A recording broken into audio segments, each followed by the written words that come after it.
Welcome to the Extra Time Podcast, where you'll hear sports stories you might not have heard about from people you might not have heard of. Let's get into this week's show.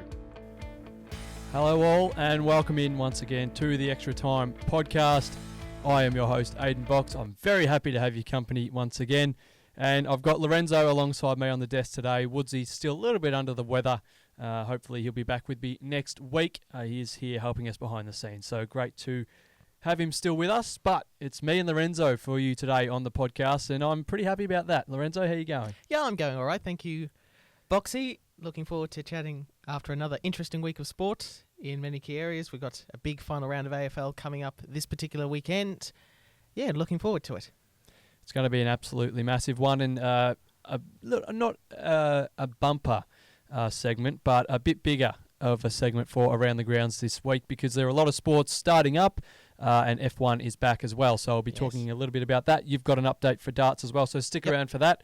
But without further ado, we start how we always do with This Is Why We Play. And it's just a few things this week, not as long as it was in the Olympic Games, but these are special in their own right, and just as special as anything else we've had on this segment, which is what it's all about.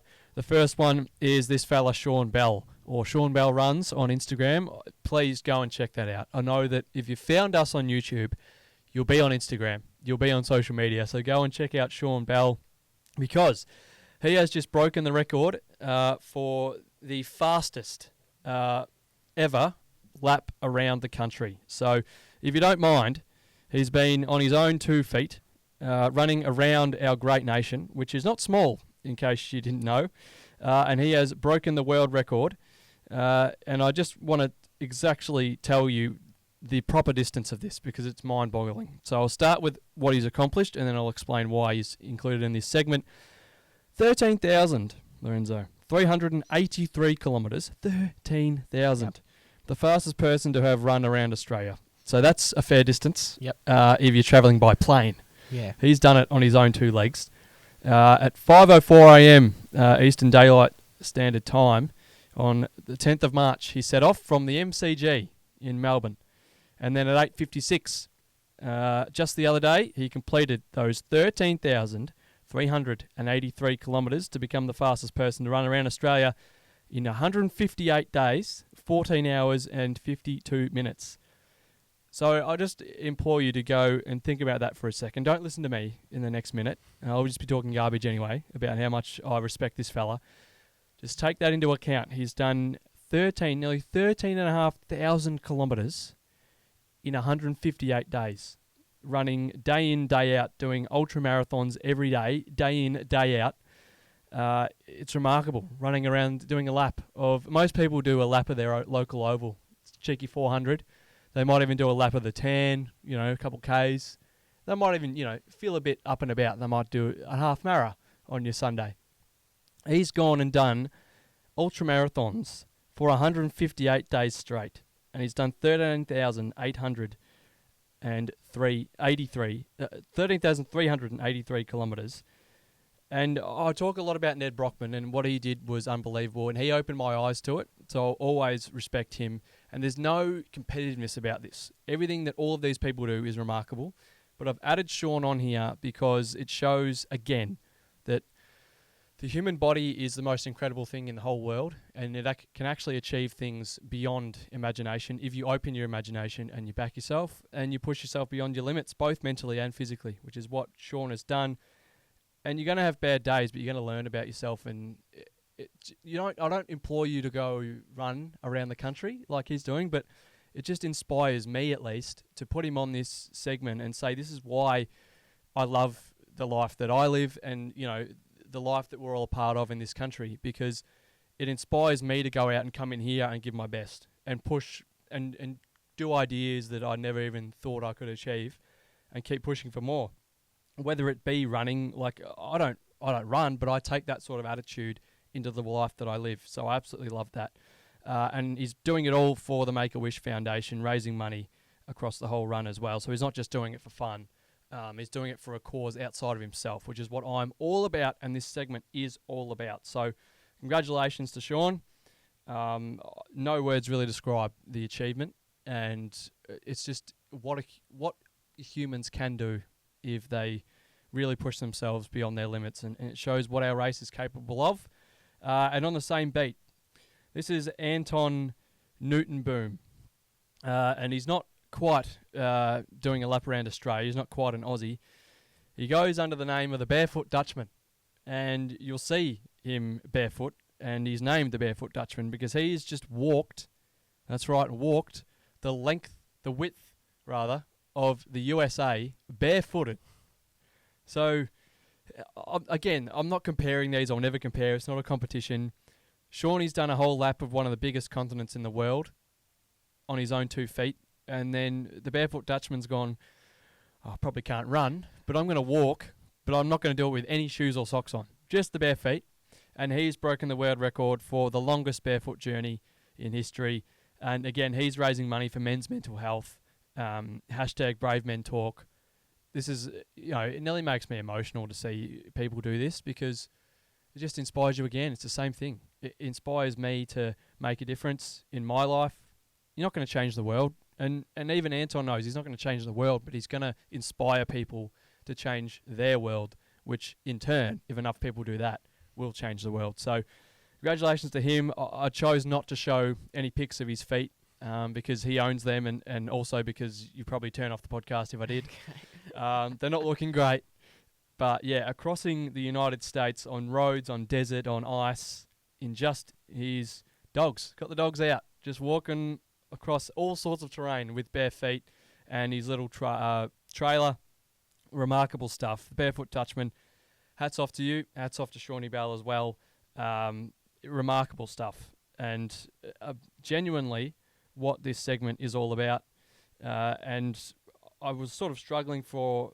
this is why we play this week, and I couldn't have found a better one. So well done to those guys as well. But it's time for the segment which we do the most yapping in. There's no doubt about that. And I'm talking about our AFL segment. We only have a few more of these this year because we've only got one. Struggle for content after this grand final. Yeah, genuinely, the meat of the podcast will completely drop off. But anyway, we've got round 23 to discuss, which was the penultimate round of the home and away season. It's a bit of a marathon, but we're reaching the end.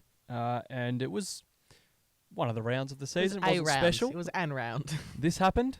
Yes. Which, obviously, I'm going to stand out. I'm not going to go full Wayne Carey and say that it was fine. It was all good. But okay, good. In the moment, you would have read. I did say in the group chat. You did. Call me crazy, but I thought that was okay. And I only said that because in the moment, live, it did look just like a big hard bump that has been allowed in our game for 20 years, 25 years, 30, 40 years. And then obviously the slow-mo and pitches like this don't make it look great because you can see the shoulder about to connect or having connected with the face of Isaac Rankin, and it doesn't do Dan Houston any favours. But I just wanted to say, I don't say it's awesome. I don't support it at all because, again, it's the ongoing debate and the conundrum that the AFL has with concussion and then trying to keep the uniqueness and hardness of our game at the same time. But I think I'm not going to go into the actual technicalities and the length of suspension and all of that, but I just think it's such a massive thing now solely because of the Maynard Brayshaw hit last year. Yeah. I think if that doesn't happen and Gus isn't forced in retirement because of it, this sort of thing doesn't get too much heat. And I'll take an example of a good mate of mine, Jack Hutch, playing for West Coast a few weeks ago in the Derby, collected Andrew Brayshaw in a very similar fashion. It actually wasn't a very hard hit, and I'm pretty sure Andy played the rest of the game. But Jack got an automatic one-week suspension, and West Coast really had their hands tied because you can't argue with that anymore because they copped so much flack, both in last year's final series, not suspending Maynard, letting him play on, and then that got even worse at the start of this year when Brayshaw, one of Melbourne's most integral players, one of the game's best, and hardest hitting players, he was so tough, forced in retirement because of a concussion in a year where they're trying to eliminate concussions and all the rest of that and the pay and all that sort of stuff. They're sort of just going, look, anything, we just want that away because we're sick of trying to deal with it. This sort of stuff now, if you try and put pressure when the ball's in the air, about to be collected by a player, whether the player's about to release the ball, if you go into the air and make contact, it's going to be a suspension. It's just it. Yeah, you've got to contest the ball. And I think that's the leeway out of it pretty much. If you're going to make head-high contact, you actually have to be at least attempting to play the ball. If you're not and you're just not necessarily lining someone up in a very aggressive way, but if you're not actually contesting that ball, you're going to be in a lot of trouble. And I think that's the way it has to go. And that's the thing that pisses me off, right? Because some of the football I most admire and some of the highlights that are my absolute favourite in all time, and this is, you take this to the bank, I'll always believe this, is watching highlights of Nick Rewalt, of Jonathan Brown, running back with the flight of the ball and colliding with a player who's also contesting that mark or that handball and getting smashed. Like, that is our sport to an absolute T. If you're going to sell AFL football and how tough it is and how unique it is, that's what you sell. Because that doesn't even happen in sports like the NFL, where, you know, you can't actually make that much contact to the head and they're protected a lot more. In the AFL, it's free reign 360. So I don't want that to go away. And at the moment, I feel like you're right. If Houston was contesting that ball in the air, and he collides with Rankin and Rankin's knocked out, I don't want that to be a suspension. It's unlucky. I don't think it would be. I don't think if you're contesting the ball and you're not just trying to make contact with the opposition player, I think you can have I don't think that would even really be looked at by Michael Christian. Yeah. Because I think that's like, imagine that in a showdown, the bravery that takes, that lights your teammates up. It's such a fine line, because this sort of stuff is fake tough. Like, that's just putting a big bump on and going, oh yeah, little boy, like, sort of thing. Like, that's not real tough because it's late and you're never contesting the ball, and that's not AFL football. Like, that goes into the part where it's like, you know, same thing as striking someone. That's not our sport. Our sport is fighting for the ball without concern for your health. But I just think that's such a delicate part of the game. They've already taken a lot away from it, the tackle this year and everything. I do think that, it is a little bit stiff. And I know this is the very, you know, less followed opinion, but I think it's a little bit stiff where, maybe not in this situation, but in situations where players are trying to contest and they're a little bit late and then they get month holidays. If you're trying to contest the ball and you're late and it ends up not looking like you contested it, that would piss me off if they're suspended. Yeah. Because it's just so tough. And it's such a line ball thing. Because had Houston put his arms out and tried to contest the ball, maybe, you know, it's a whole different story. Then it's a two-way argument, 50-50. But it's the fact that he sort of went, bang, I'm going to bump you and press you off the ball. Yeah. So as you said, there's things that live in the margins. There are things that live in the margins. And then there's these sorts of instances. We had Webster in the preseason this year, which is probably a more extreme example of something you can absolutely not do. So this is probably not quite, it's not as extreme as that, and it's probably not quite in the more line ball reach. It's probably somewhere in between where it's definitely suspension. Yeah. It's not miles away from the worst thing that could happen, or even something a bit more line ball. And then there's the one that's even further in the middle, which is Jack Hutchinson's one, and I had to dig pretty hard to find it. You don't get too much stuff that happens out west over here. No. He was trying to smother a handball. So our sport's an athletic sport. He's tried to full stretch, running at Andrew Brayshaw. He knew he wasn't going to get there to tackle him before he released it. So he releases himself into the air, tries to get a hand on the handball, making an athletic play, and he falls into Andrew Brayshaw, which is what pisses me off, and I'm sure it would have pissed Jack off, because it's our sport. Like, that's AFL. Like, what he wants to make that play for his side to put forward pressure on, cut off the handball, and score. It's just unlucky that uncontrollably, because you can't control yourself in the air on the way down, he's collected Andrew Brayshaw, and that's an automatic suspension because, unfortunately, he hit a guy whose brother was forced into suspension because someone tried to smother his kick and landed on his face. It drives me insane trying to think about how we can protect the game and then also protect the head. Like, how do you do it? Like, I'm losing my mind over it, because it's not like Jack made a dog. It wasn't a dog act. He was making a football play, and he had to, you know, serve a week for it just because the landing wasn't as smooth as it could have been. And then we obviously saw Cripps on Archie a few years ago, which was controversial because he ended up winning the Brownlow. And it's very similar. He was trying to, you know, smother or stop a player, you know, taking the ball out of the air. was ugly. The way he landed on and hit Archie in the end, and that was even more of a bump than Maynard's and Hutchinson's. That was more like this. Yes, that was closer to this, absolutely. And he gets off, whereas Houston's is straight tribunal, month at least. That's sort of, and that's the precedent that's been set. So the game's going in a way where just don't leave the ground. Just don't, contest the ball, but if you even half think you can't contest the ball, stay out. Yeah. So that's sort of the progression we've gone through. You mentioned Cripps. So it's also it's important to just note, for prosperity's sake, the AFL, when they go to the tribunal, they're always basically the prosecution arguing for a suspension, which is why I don't like the sort of, the AFL, you let them off. No. The tribunal is set up by the AFL, but it's an independent system, and they're always looking to get a suspension of some sort. They put together basically a legal team to basically be a prosecution and talking to an independent tribunal and saying, we want this to be a suspension. So I think that's another thing that should be noted. And the other thing that's noting, and also this bit annoys me when we always discuss these sort of issues, is it's always, you name players there, Maynard, Cripps, Houston. I always find it fascinating. We seem to always be looking at it from the player's perspective, who may get suspended, or should he be suspended, should he not be suspended, but we never look at it from the other way, because that's where the seriousness of this issue is. It's receiving those constant long-term hits to the head that causes these problems with players after they stop playing contact sport. They get this degenerative process continues.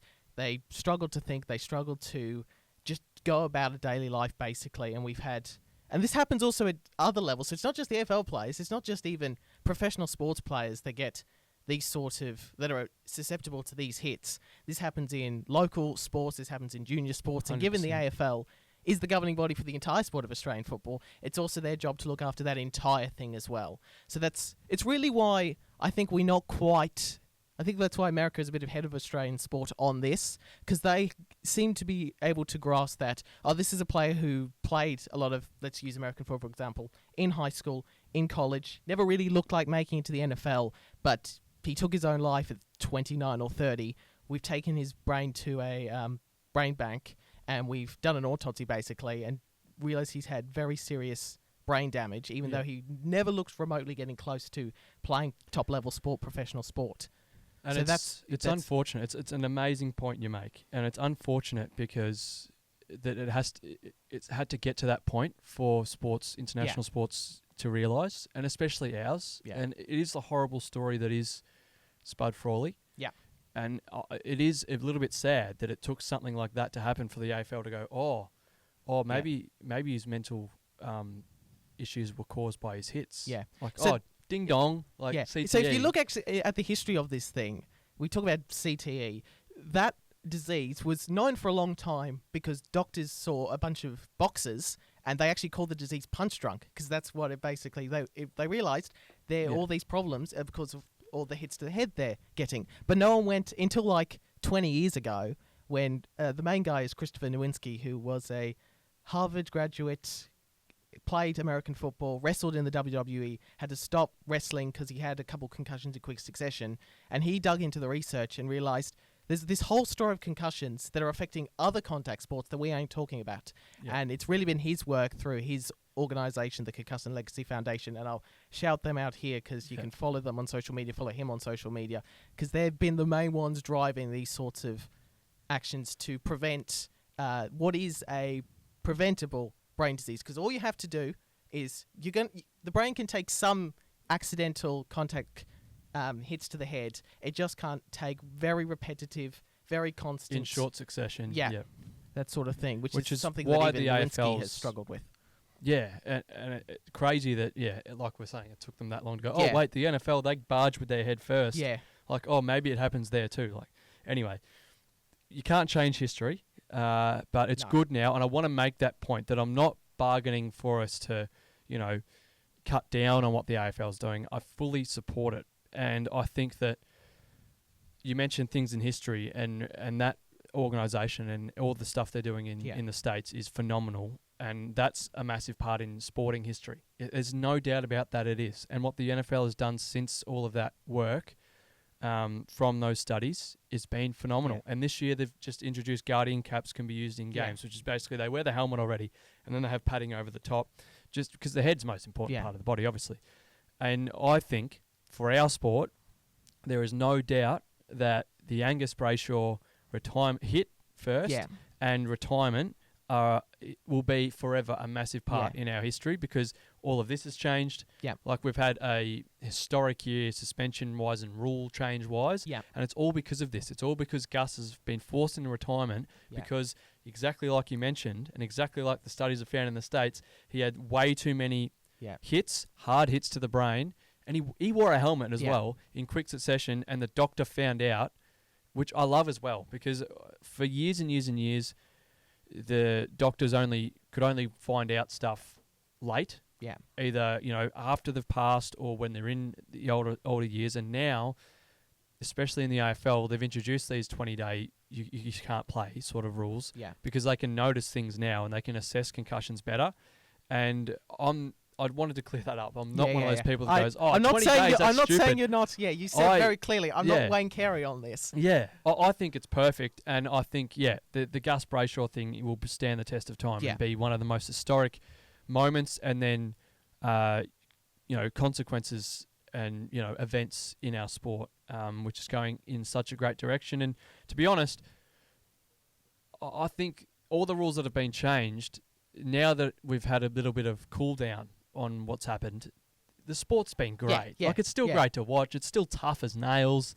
Like, I watched, which I'll get to later, Jai Newcombe take a massive hit in a marking contest, get back up. Like, it's still the toughest sport in the world. So it's not getting any worse to watch. And round 23 wasn't too bad to watch. It wasn't the best. No, it wasn't. Scores-wise, it wasn't the best, in terms of close contests. But it happened. The Bombers just decided to put a nail in their season for about the 10th time this year on Friday night. They had truly had enough. It was mind-numbing at times because they kept going inside 50. They dominated that first quarter, absolutely dominated it, and just kept Sydney there. And I just measured that by almost every team that's played Sydney since about the second month of this season has been able to put big points on them in the first quarter. The Bombers had the chance to do that, and they couldn't. And the most dangerous part about these Swans is they score so quickly. So if you keep them in the game, if you butcher your opportunities, you lose. You just lose. And that's exactly what happened. There's not much more to say about that. I think the Bombers are the first team since 2001 Fremantle to have so many opportunities and not hit them. I can't remember the stat word for word, but it was something like having more inside 50s than the opposition and scoring less half or something like that. Something crazy that hasn't happened since they last won a final, probably. They're just awful. And not... Like, if I was Essendon, I'm forcing Dyson Heppell to play. This is the other thing that ticked me off during this week of play. Yes, he is the sort of guy that's way too humble to say, can you please pick me? I want to farewell the fans. Yeah. If I'm Brad Scott, I'm saying, mate, you're playing anyway, because these fans absolutely adore you more than anyone else has played for this club, and that's not an exaggeration, because he's stuck with them when they went through the worst thing to ever happen to a football club in this era. Yeah. And captained. Yeah. Like, he could have gone to Hawthorn and won himself a few cups. He could have gone anywhere because he was a good enough player. He was one of the best, serviceable lockdown and then run-off half-backs in the game at that stage. And he said, no, I'm going to stick by this football club, and this is what they give him on the back end. And we were speaking to Bodie earlier, a great friend of the show. Yes. Obviously, couldn't be on today. He wanted to be on, though, because he's saying it's not the first time Brad Scott's done this. Yes. He did this at North Melbourne. Yeah. He's annoying another fan base. And I'm firm on that as well, because we could have seen the great Boomer Harvey get to 450. I'm genuinely serious when I say that. He was that good, and he forced him out. And it frustrated Bodie, not that he forced him out, but he didn't give them the proper send-off. He chose to play them in a 10-goal loss in the elimination final and then go, oh, yeah, see you later. And he gave away Spud Ferrito, which was another club favourite. Drew Petrie, another favourite. Yep. It's happened at Hawthorn as well with our greats. And it's just like, where did it actually get you? Like, you kicked them out. This is a whole different argument. And I should be recapping the rest of the games. But North kicked them all out. And where did it get them?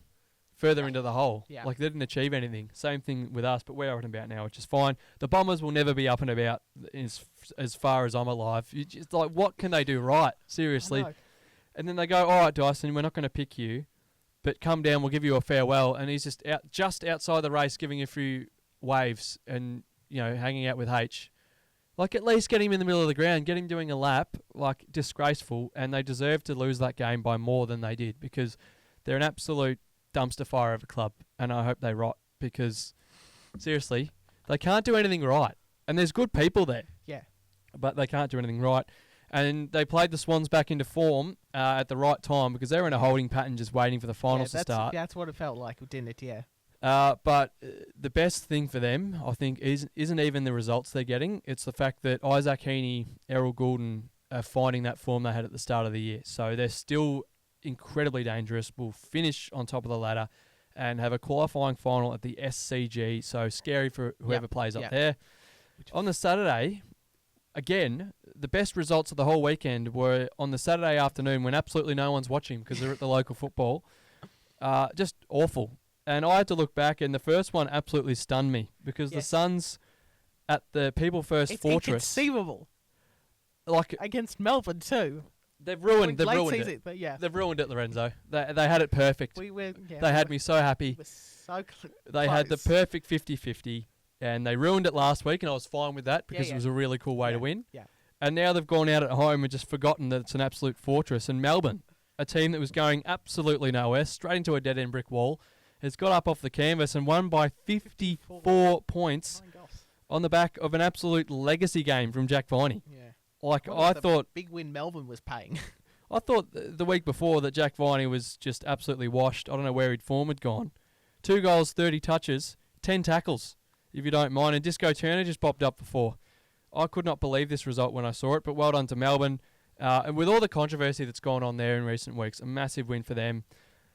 On the other hand, I think Damien Hardwick is the most overrated coach in the game right now. Like, seriously, when you give yourself that many, high expectations and you produce this, like, they should have stuck with Stewie Dew as far as I'm concerned. What's he really done for that team? Maybe I'm hating. I don't care. The Giants, I'll say it, they're my flag favourites right now. Yeah. Like, they are the absolute masters of the late season. They could be 18th in the first 5 weeks.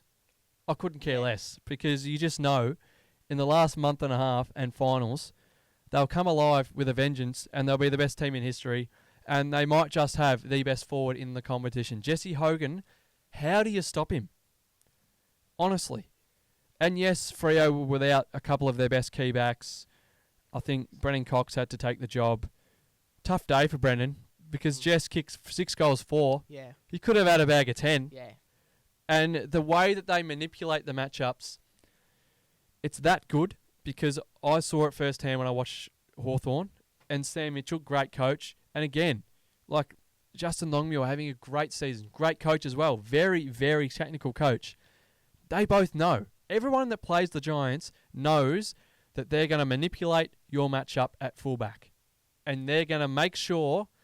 they're going to try and put blocks on and make sure your worst key defender is on Jesse Hogan. Everyone knows that, and they still can't stop it. Yeah. It's unbelievable. It's like LeBron James when he looks at the basketball and then shoots it. You know he's going to shoot it, but you can't stop it.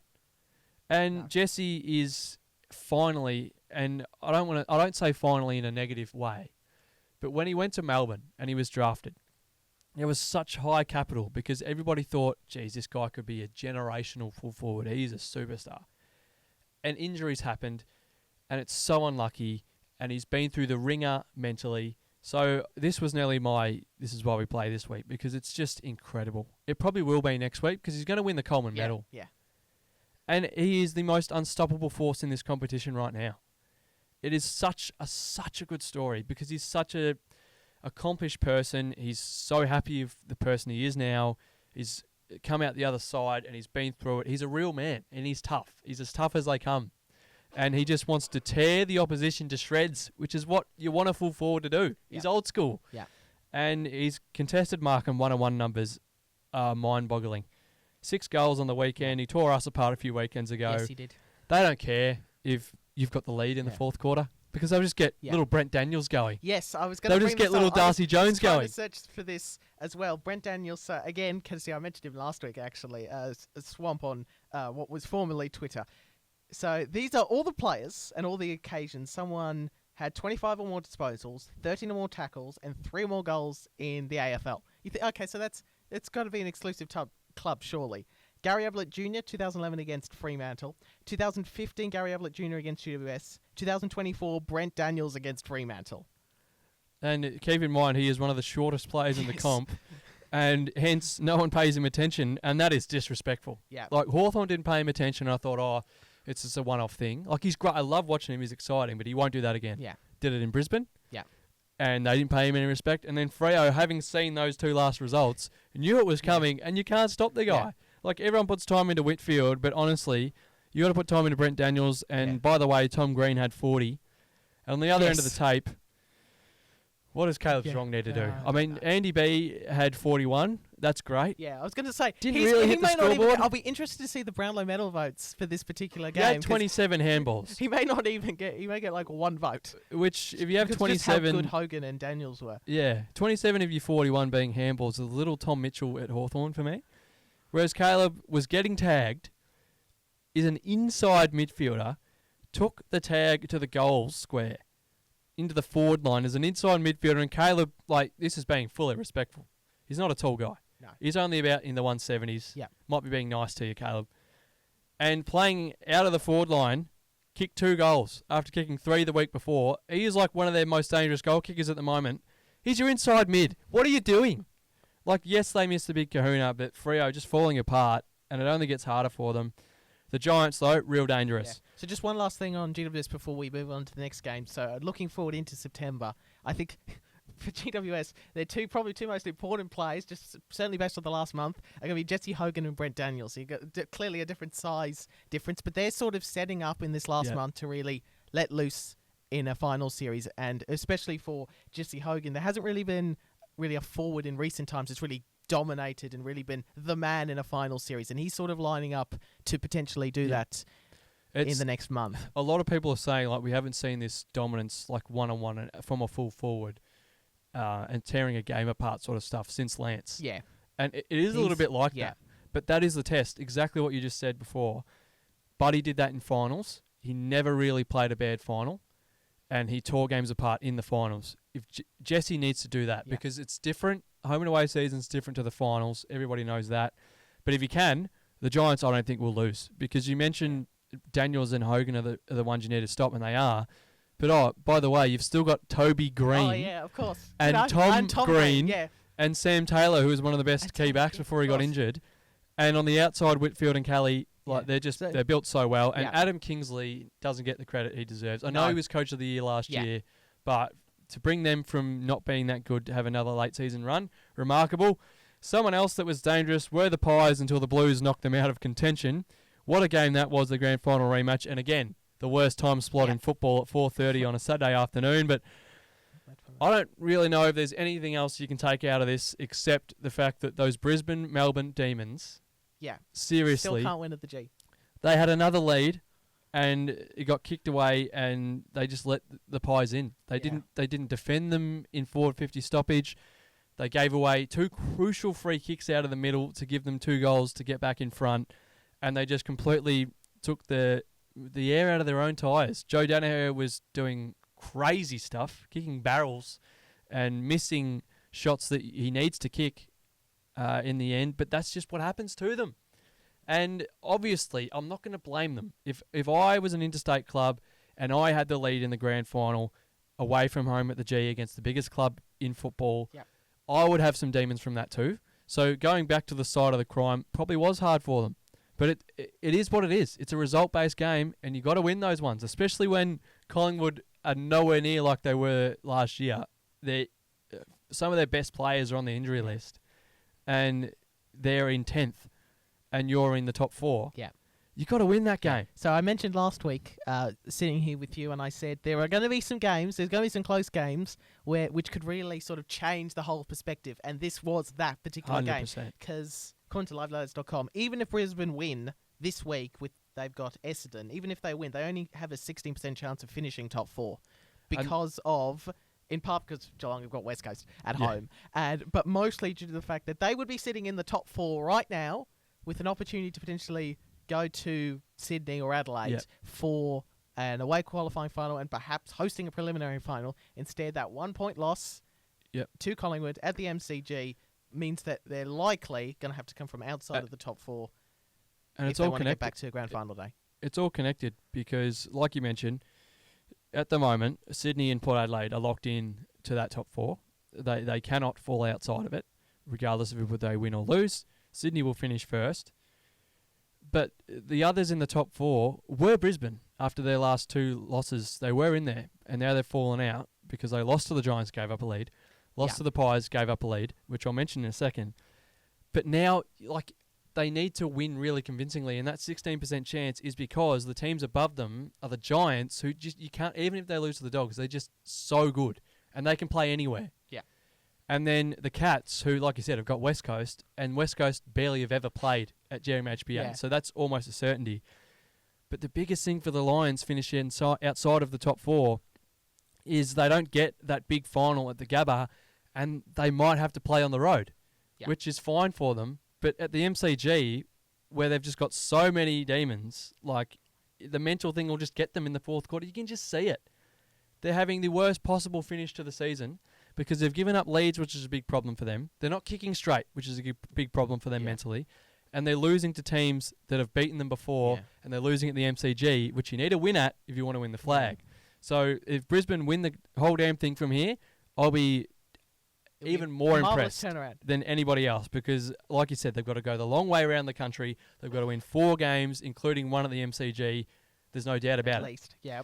So maybe more depending on how it works out. They might be toast, as good as they are with Lachie Neale and the rest. Yeah. But that's such a massive loss for them. But you even think back to, you were saying fourth quarter demon sort of thing. I even go back to that semi-final they had at home against the Bulldogs. Even just these sort of big games, even if at home, they seem to have struggled in those last quarter big games when the season wasn't on the line for them because they're always going to play finals, but these sort of big implication games, they do seem to not quite have that ability to get over the finishing line. Yeah, and especially in today's game when you can't clog it up anymore because of the holding the ball rule and the time wasting rule, and it's so open. And I think more than ever, which is a massive call, momentum can switch even quicker than it ever has in the history of the game. You need to be able to hold on to leads. And they haven't been great at home this year. They lost to Collingwood at home. They lost to Carlton at home and they had a massive lead in opening round. Yeah, that's right. So they don't even have that sort of confidence even anymore. That sort of game, flip that result and they're in the top 4. Exactly. So, and, very, very tough for them. A team which it won't be tough for, though, same, of course, was the Power, who just soared and really turned it on after this moment. Because a lot of people are calling for a send-off rule as well because it did unfairly disadvantage the Crows, but I think it was more the disadvantage came from, Fogarty throwing his weight around no reason, them trying to do too much in fighting the flag. And, I heard it said the other night, I think it might have been by Geordie Lewis on 360, I think flying the flag might be dead because in the end you'll just cause your opposition more problems than you're actually saving. Yeah. Yes, you want to stick up for your best mates, but if you do it even a little bit too much, you're just going to give away a free kick in a big moment. When momentum, like I said before, can switch quicker than ever. Absolutely. You can't do that, and they were close in this moment, and then they got done by 22 points. The Power, just in that top 4, everyone's behind Ken Hinkley again. What will happen in finals? Will they go in straight sets again? Seems to be the tradition. Sunday, again, on a day where everybody's not watching local football, everybody's watching the AFL, we had 3 absolute beltings and almost pointless watches. And if you weren't fans of the Bulldogs, Hawks, and Blues, it was awful. Would have been awful to watch. The Dogs absolutely tore apart North Melbourne. 224, the combined margin. I just had to that is double-check my maths for across 3 games. Seriously, put these games on the Saturday, put the good ones on the Sunday. It's not that hard to flex them out and change them. North have been so good all year, fighting, being closer than they probably should have in terms of where their development's at. But I just felt like one of these was coming. And unfortunately, they got the Dogs off the back of a loss they shouldn't have suffered. And Sam Darcy, after Charlie Common went down bravely, one of the bravest acts you'll see. And like we said before, contesting the football. That's what you want to see. The players coming at him weren't trying to hit Charlie Common. He was just going back, like I said before, Jonathan Brown, Nick Rewalt style, trying to be brave, making an AFL play. He came off second best, and he's had horrible luck, Chomben, but he's an awful guy, amazing guy, and he's just been dealt really awful cards in terms of injury, and that really cost them. And Bodie's distraught, poor North Melbourne fan, earlier talking about it to us off air, just saying that we had no one to go with Sam Darcy after that. He finished with 7. The Dogs, he ended up beating North Melbourne himself, Sam Darcy, 96-point winners, and they are every bit a force as any other team in that top 8 if they get there. My Hawks had the best first quarter I think I've ever seen in my life. Okay. Richmond were just yellow and black coloured traffic cones out of the middle in that first quarter. It was amazing. We'll get to that in a minute as well. And the Blues, reserves, thirds, defeated West Coast, who had probably their worst performance I've seen since last year. Yeah. There was this sort of sense. Their team was so much better on paper. Yeah. And then they were at home. They're farewelling a 300 gamer. They were horrendous. Yeah. Some of the strings they were trying to oh my. Especially when you have this great opportunity to play a spoiler, basically, and sort of throw a wrench into this whole season and push Carlton to the point of no return. It just never really looked like at all. Other side, maybe the first 20 minutes when the game was still fresh and the game was still in the early stages. But the game was they over could have done half-time. us. On a speak of us, I mean Hawks fans, a massive solid. And I was watching the game while I was at the Hawks game in the commentary box. If I talk about West Coast, I'll use too many expletives because it was awful to watch. So I'm going to let you talk about what the hell happened to your Cats. I don't know, and I'm going to try and keep this positive from a St Kilda point of view because Woodsy, I'm sure, is very happy to see St Kilda at least get a win late in the particular season. I will be honest, I was going back and forth between both this game and a particular other event that we'll get to towards the back end of this podcast. But it did look all so promising, got off to a pretty good start, and even you look at, I was just going through the timeline here, and it's sort of time on second quarter. Cameron kicks a goal, Manor kicks a goal, Stengel kicks a goal. So they've kicked 3 goals really in quick succession to get out to, that's a 33-point lead at half-time. But St Kilda were impressive. They found a fight that they really haven't shown heaps in sort of when Ross Lyon sort of returned as St Kilda coach. And I'm sure for St Kilda fans, that's the thing. It wasn't quite a full quarter performance because they only kicked 3 behinds in the first quarter. But they showed a bit more fight, a bit more dare. And especially by about halfway through that last quarter, it was okay, well, thank goodness Brisbane lost or else we'd be outside that top 4. So it wasn't the worst time to have a mulligan from a Geelong perspective. But it's very strange because, again, we were 33 points up at halftime. Again, kicked 3 goals leading into that halftime. Always looking cruisy. And it's almost like they got hit by something they completely weren't expecting, which was this sort of St Kilda resurgence, and they just didn't know how to counter it. I don't even think Saints fans were expecting that. No. And Woodsy can probably attest to this because all year they've played the sort of football where it's like, this is not the best you could play. This is not the best we can move the ball. Why is this happening? And then all of a sudden, they were waltzing out of the middle, playing champagne football, and it even shell-shocked the Cats. That was my take for it. Because I think all neutrals were watching the showdown because it was entertaining. Yeah. The fans were getting into it. There was the teeth thing with the Shelley. There was the big hit. Yeah. There was, tempers rivalry flaring.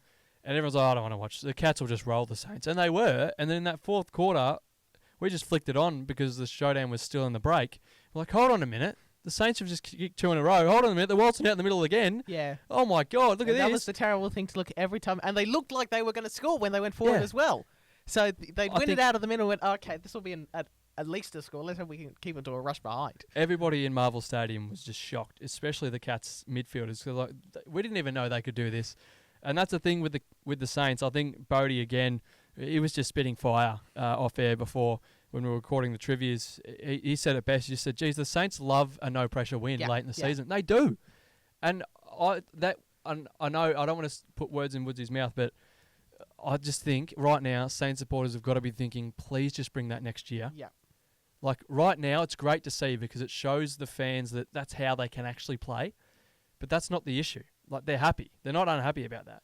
They just want to see that from the start next year because this year they saw bits of it at the start, and then through the middle when the games were crucial there to be won, they started playing that football where it's like, we get it up to halfway, and then when we kick it inside 450, we turn into an under-10s team that are playing footy for the first time. Yeah. Whereas on the weekend, they look like, the best team in the AFL sometimes in that fourth quarter. So that's the big thing there.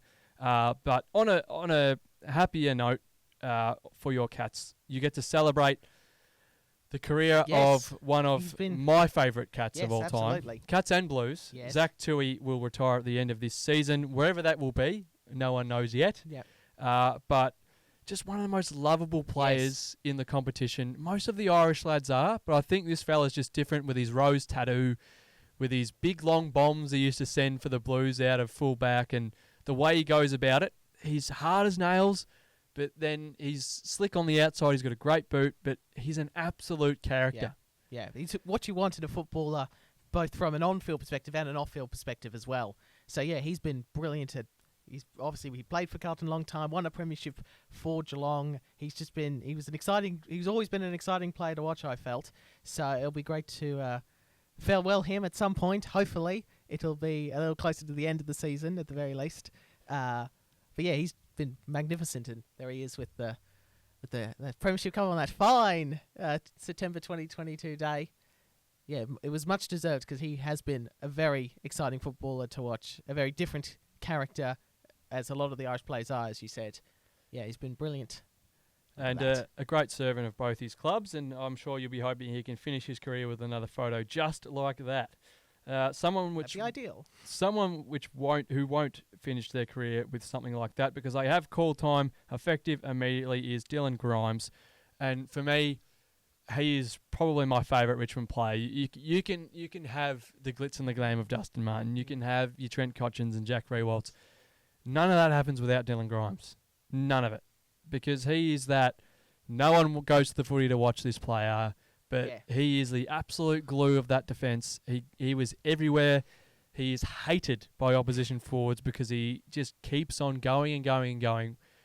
Probably the player at Richmond with the biggest heart in terms of love. Him and probably Nick Floston are the same. And I enjoyed watching him as much as I hated him as a big supporter of Hawks forwards. He did used to dominate back in the day, and he deserves all of his medallions. And he's had a great career.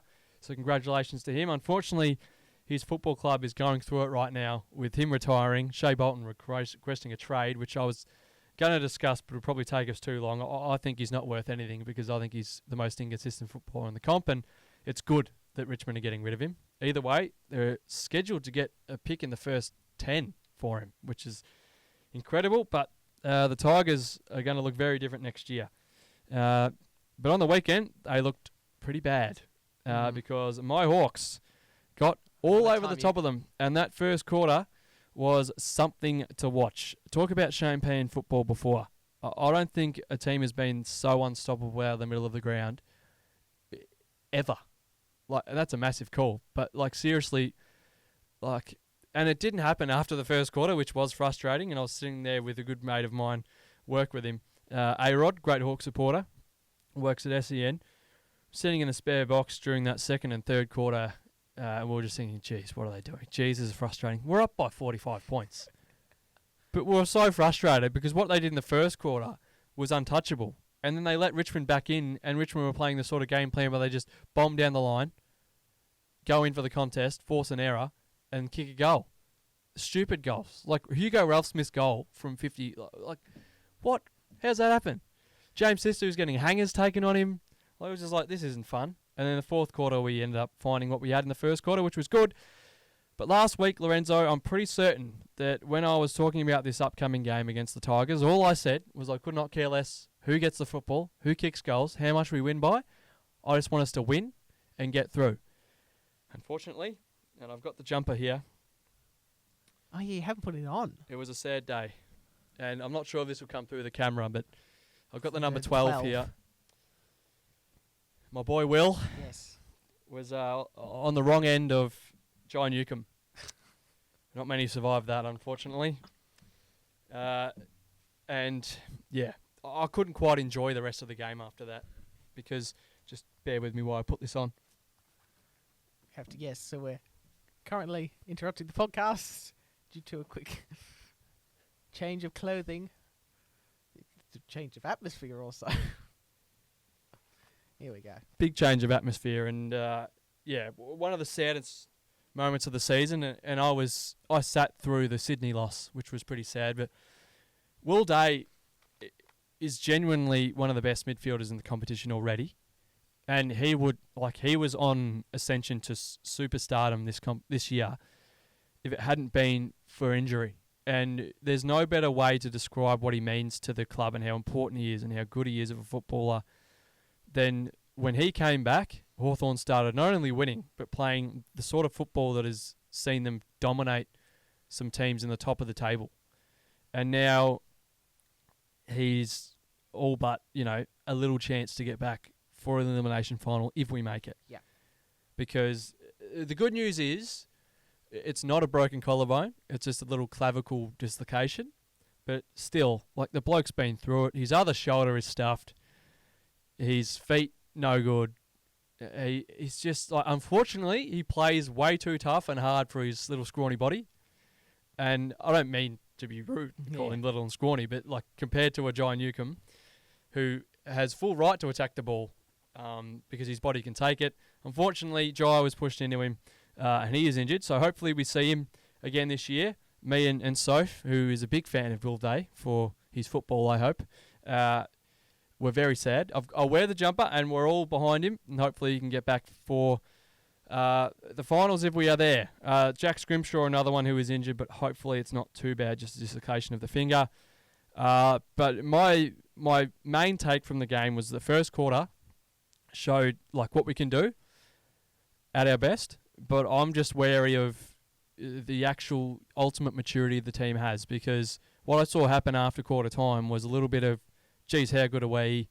I think it'll just bring them unstuck in a final, and that's why I don't back them in the finals at this point, because good teams in finals can manipulate the game, change modes when they know they need to before they need to, think ahead of time, and if they get leads like that, they'll just put them to the sword, but not try and layer eyes and do, perfect football. They'll just take the first option they get, and they'll keep killing them. And the main thing that hurt us will be brought up in bad kicking is bad football, because that was bloody horrific. But anyway, we got the win. We didn't get through unscathed, so it's only 1 tick out of 2, but we got the win, and we got the one we needed, boosted a little bit of percentage as well. And on the way to doing that, the guy who injured Will Day, not his fault, he was pushed into it, is my boy of the week. Seriously, it is so good to see the number 3 running the midfield at Hawthorn again. We've had some good ones. Geordie Lewis, grew up with him, he was great. Lethal was before my time, but this guy could be a young Lethal. The way he goes about it, unfortunately, it was his teammate that was on the end of that, but you can just see him putting blokes on the sidelines. And Fairley, not Dan Houston way, Fairley, he's an absolute beast at the football, but then his skills on the outside are just pristine. Great overhead. Game high 30 disposals, 33 disposals, kicked a great goal from about 45. Just set up so many plays, and he's just always there when the ball needs to be run, and we need to create that chain, that run. He's often the one that starts it, right in the middle of it, right in the guts of it. And it was an absolute pleasure to watch my boy play. He is my favourite player, and it's so great to watch, and just ultimate toughness. There was a time late in the game where he was absolutely poleaxed. He was going back bravely with the flight of the ball for a marking contest, fully outstretched and fully vulnerable, all parts of the body. And he was crushed by, I think it was Nankervis and someone else. And he basically fell on his back with his feet at almost his shoulders. Looked like he had almost broken both legs, completely winded. He fell from quite a height. Trainers tending to him. We kick out from full back. He's on the wing. And he goes, oh, hold on a minute. The ball's coming. Shoos the trainer away. And he could barely even, he was on his haunches. He could barely even sit up. He's just walking off the ground. He goes, nah, I'm too tough for this. I'm not going anywhere. Wins the footy, sets up a goal. He's the toughest player in the comp. Joel Selwood's retired. So he just is. And he is a joy to watch. And so is this young guy who, I don't care who you are, absolutely no one thought he'd be this good. Yeah. Cal Shadir should have been rising star last week against the Blues. They gave it to some bloke from Essendon just to be nice to them, give them something. Another few goals. It's just, the thing I love most about Calsh is he was always going to have a big heart for the club and the game. His blood is brown and gold. And his old man was an absolute champion of our club, and the story is just phenomenal. Obviously, lost his life a couple of years ago, and it just gets even better because Jack Gunston, who also lost his father pretty much in the same week, has been right by Kelsh's side and coached him up to be Jack Gunston 2.0. And finally, we're doing what the Cats and the Swans have done for years and years and years, just picking blokes in the late picks of the draft and turning them into absolute stars. It feels like what's going to happen with Kel Shadir, who wasn't even really serious about football till last year. And we've picked him up, and his dad will be so proud. His mum is so proud. We as supporters could not be more proud of this guy. The thing I love most about him is he just competes for everything. But he always, if he can't mark it, and he actually does mark quite a few that he probably shouldn't, his wingspan is a lot longer. I think it shocks defenders at times. But he brings it down to a dangerous spot, which is actually an underrated skill in the game. Because contested marking is the most valuable thing. But right next to it is, in a contested marking situation, can you bring it down to the hot spot? Not let it get spoiled away from the contest. And he does that brilliantly. And he's actually set up goals doing that, which we won't get a stat for, but he's so important to this team already as a young guy alongside the Wizard, who you just got to take your time because he's going to be something. I don't think there's... He was one of my... For going into the last draft, because I was actually looking at quite a few of the draft prospects, I absolutely loved watching Nick Watson, and I was very frustrated that he went to Hawthorn. Yes, he to be can't. completely honest with you, but yes, I was he very can't kick the excited ball. to see him in the AFL, And he's in the Bad Kicking His Bad along. Football Hall of Shame, and he will be for a long time until he works it out. But everything else he does, like... one of my favourite players back in our prime was Paul Puopolo. Yeah. The Wizard is Paul Puopolo, a little bit shorter, but with about... It's like his turbochargers turned up 10 more times. Like, there's got to be no more annoying player in the comp to play against than Nick Watson, because he just does not give up. And he's this tiny guy. Let's talk about mosquito, like genuine mosquito, that you can't flick him off. He just keeps going. But boy, these two. Like, if Dylan Moore's not all Australian, he might be our only one. But if he's not, I'll boycott watching the finals or in the grand final. Like, God. Jason Ackermanis, pretty sure he won a Brownlow, didn't he? Did he win a Brownlow? I'm pretty sure. Oh, double check that. I'm pretty sure he's one of Brisbane's best players ever. That's undoubtedly true. Pretty big name to be up there against when it's just you and him. Players with 30 goals, 30 goal assists and 400 disposals in a season. 2001 Brownlow medalist Jason Ackermanis. Yeah. And there's Dylan Moore, who will get absolutely no look at this Brownlow. But he's doing things that Brownlow medalists do. And again, not a big guy, not a big name. He was actually delisted by the Hawks a couple of years ago. And he's doing things that one of the greatest players of the game is doing. And only him and Jason have done. If you don't mind. Like, these are the sort of things that just make you smile ear to ear. And he was a pleasure to watch. And Jack Gunston, just doing what he does. 5 goals. The old head. This is what made me happiest from the weekend. Because I grew up watching Jack. And I have a special place for the older heads. Him, Lukey Bruce, Sis even, you could throw in there. I love those guys. And to see Jack, who, everybody wrote off last year when he was at Brisbane, and he dropped himself into the twos. He said, I need to find form. He couldn't. Everyone had him done toast. You won't play again. Played a fair few VFL games for the Hawks this year. And now he's come out and kicked 5 goals in the MCG. Like, he's still there. He's still important for us. He's vital for us. And it was an absolute joy. And finally... Okay, because you've been going more than 11 minutes on this, so you just... Well, this one's going into the round that is ahead. And the game of the round that is ahead is the Pup Shields Cup. North Melbourne and Hawthorn will be Liam Shields' final game. It's a massive one because it's the Master versus the Apprentice, if you call it, in Mitchell and Clarkson. North Melbourne versus Hawthorn. And Liam Shields, one of my favourite players ever. He just gave everything. Like, he wasn't a superstar either. He just played his role perfectly. Inside, outside, he was always there. He wasn't a very, outgoing, loud sort of guy, but he got his job done. So congratulations to Pup on an amazing career. And now it's time to rip a few clubs. First, cab off the rank in Bad Kicking Is Bad Football. The Tigers, pretty bad. Essendon. I mean, Yeah. what else do you really have to say? Yeah. I don't think I have to say So much. Even if you just look at these goals behinds, there aren't actually that many that are really awfully bad, or actually a few are actually. What are their inside pretty 50 good, but- numbers? Oh, I'll find that. Because They it's kicked 8 goals 11. That's It's- a good question. Oh, efficiency inside 50 was at 38%. team That's not great. They had 54 of them. yeah, 54 inside 50s. What did So they? How many goals did they score? They scored 8. 8 goals 11. So you get it in there 54 times. You're telling me your best is 8 goals. Yeah. Putrid. West Coast. Yes. I'm not even going to start.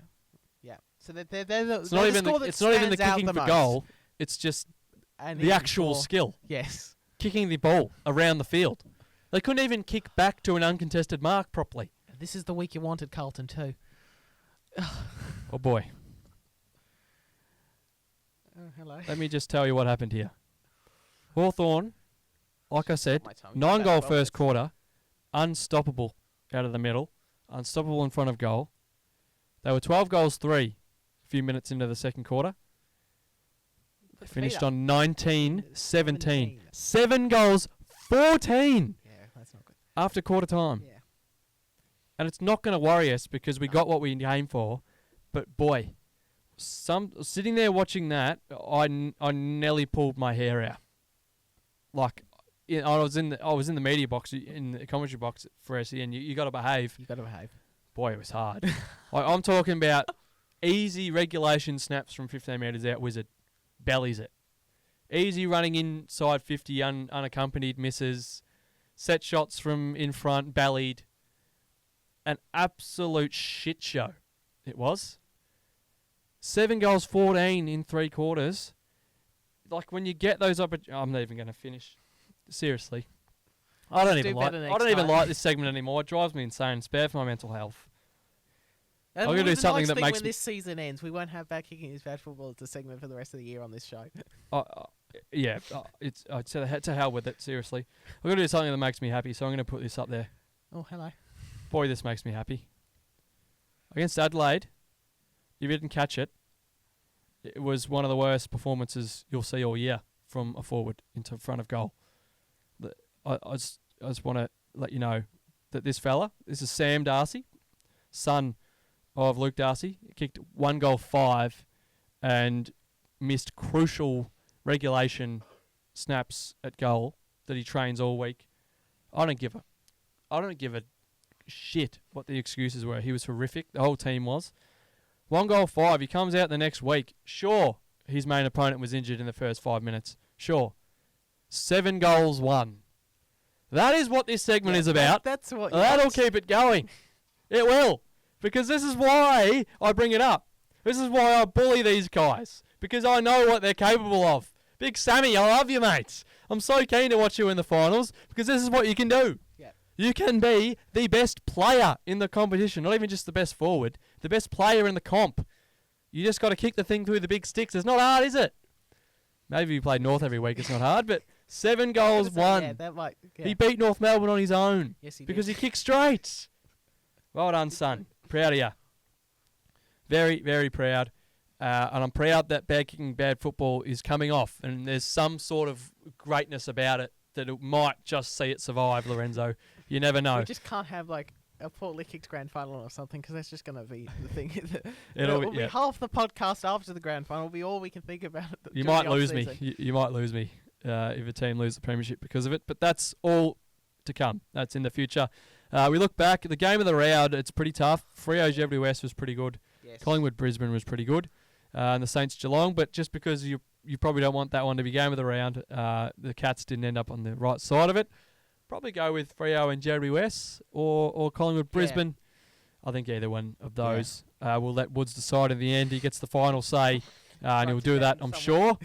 Now, we usually do who can and can't win the flag, but again, Woods will deliver that next week when he is back There's been some fully movement healthy. because he hasn't But been really. I'm pretty sure he healthy said here, but it was- anybody in the 8 can win, but I'm pretty sure he's keen to narrow it down next week. So make sure you tune into that, and he'll give you the teams who can and can't win the flag. And what he says is gospel. I think, and like I said this at the start of the year, I'm conservative. I'm a little bit weaker than him to make a big call. So I'm just going to say anyone from 1 to 9 right now can win it. I still back Freo in. They're horrible at butchering seasons, but I still back them in. Another team that'll be very dangerous. We've talked about them before. They've still got the belt. I don't really want to talk about it because they took the belt from us. We would still have it if we didn't lose that game. But the Giants, the Tsunami, still hold the belt. It's at the top of the wave. It's sitting pretty. And it might just continue to do so till the end of the year. But they're going to defend it in Ballarat, of all places, Lorenzo. This is the it's actually a happy hunting ground for DWS. They have happier than it is for the hometown dogs. Yeah.